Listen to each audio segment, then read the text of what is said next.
Por eso San Luis Gonzaga, patrono de la localidad de Manzanares. Las fiestas patronales son el 21 de junio, que es la fecha en la cual él falleció.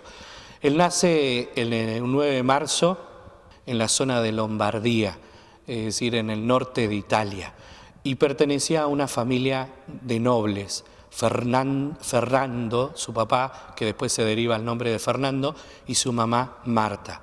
Es decir, ellos eran de un ducado y pertenecían a la nobleza de Italia en ese momento.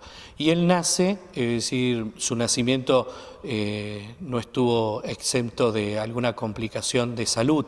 La historia nos narra que los médicos le habían dicho que corría peligro el nacimiento del nuevo bebé, incluso la vida de la madre.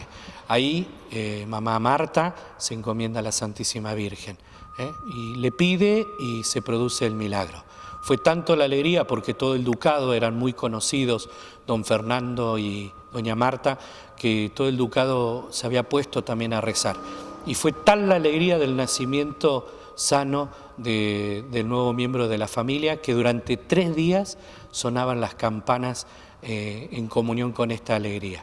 Se lo habían consagrado a la Virgen, fue bautizado ese mismo año, el 20 de abril, y ahí comienza la vida de este santo, ¿no? Nació de una familia, y el papá, es decir, por su preferencia militar, ya soñaba con su heredero, pero también formar a un gran militar en su hijo. Imaginémonos que ya a los 5 o 6 años su papá lo llevaba a esos ambientes militares, a hacer las prácticas militares. Él, orgulloso, es decir, blandía una vara alta como una lanza, y era parte ya del ejército de su padre. Y en ese ambiente, como todo, ¿no? Un ambiente en el cual eran todos hombres rudos, comenzó a hacer algunas cosas que realmente iban dañando su corazón y su trato a los demás. Por ejemplo, ya había adquirido un vocabulario no santo, es decir, era una persona que estaba todo el tiempo con hombres rudos, es decir, dedicados a la milicia, y tenían un vocabulario, es decir, no santo, es decir, todo el tiempo malas palabras, doble sentido, y él ya a los 6 años ya tenía ese mal hábito. E incluso se animaba a hacer travesuras que incluso pusieron en riesgo la vida de varios soldados y la propia. Todavía todos quedaron asombrados, porque a los 6 años se las arregló solo para cargar un cañón y sorpresivamente hacerlo explotar. Corrió riesgo su vida, la de varios soldados, y esa experiencia le abrió su conciencia de su fragilidad. Ahí fue corregido, amonestado, su papá también le habló, es decir, era un hombre recto, ¿no? Y entonces ese ambiente lo llevó a reflexionar.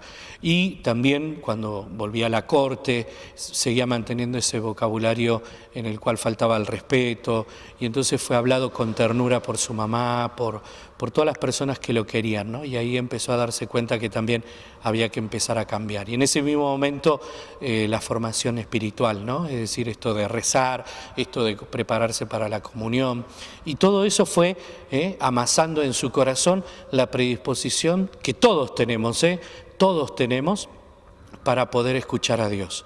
Y bueno, empezó todo su camino espiritual, seguía siendo parte del cortejo, de la vida frívola, de lo que significaba ser parte de una familia bien acomodada. Pero, es decir, la espiritualidad, la devoción a la Santísima Virgen, fue también abriendo en su corazón una pregunta: ¿por qué no ser sacerdote? A los 16 años se lo planteó y habló con los padres. En ese momento el papá, disgustado, dijo que no, y era Luis, el nombre de Luis era el gran batallador, por todo lo que tuvo que batallar en el seno de su mamá para nacer con vida, ¿no? Y ya tenía ese carácter batallador y convencido de lo que él quería. Entonces el papá le propone y le dice: durante 2 años te voy a enviar a recorrer todos los principados, todos los reinos que nos corresponden como parte del reino, y quiero que vivas ahí, que seas parte de esta vida para que te des cuenta de tu lugar que tiene que estar. Luis obedeció y durante 2 años recorrió las distintas cortes, vivió en lugares donde realmente muy acomodado, una vida muy frívola, pero él no dejó de rezar a la Santísima Virgen, él no dejó de hacer su meditación espiritual 30 minutos todos los días. y llevar una vida austera en medio de la frivolidad. Eso lo predispuso a decir que sí al Señor. Por eso, a la vuelta de esos 2 años, volvió y le dijo a su padre que sí, que quería ser sacerdote, e ingresa en el año 1591 en Roma en la compañía de los sacerdotes de los jesuitas, esta congregación de la que pertenece el Papa Francisco.